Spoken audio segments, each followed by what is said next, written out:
জয়লাভ করা এখন সময়ের দাবি। মনে রাখবেন প্রিয় দেশবাসী, আপনারা আমাকে চিনেন, আমি বিএনপি করতাম, কিন্তু বিএনপির ভিতরে যে বখাটে বেয়াদব ঢুকেছে তাদের মুখে জুতা নিক্ষেপ করে ইসলামিক দলের শরীক হয়েছে।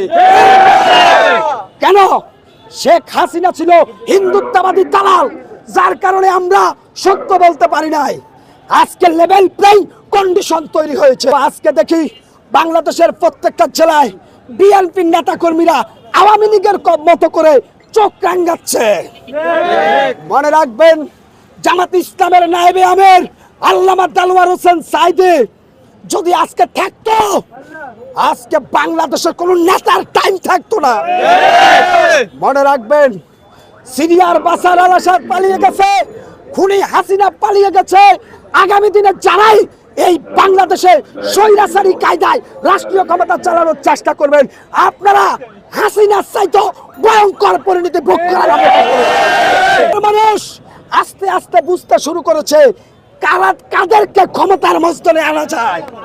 অতএব তারেক রহমানের বার্তা বিএনপির নেতা কর্মীরা প্রত্যাখ্যান করেছে। তারেক রহমান তিনি বলেছেন ভয় দেখিয়ে না, ভালোবাসা দিয়ে মানুষের মন জয় করতে।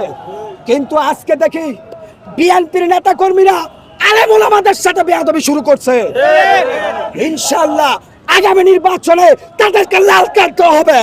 আসলে বাংলাদেশে একমাত্র জামাতে ইসলাম বা ইসলামিক দল ছাড়া বাকি যারা সভা সমাবেশ করে তারা মানুষকে জোর করে হুমকি দিয়ে নিয়ে আসে।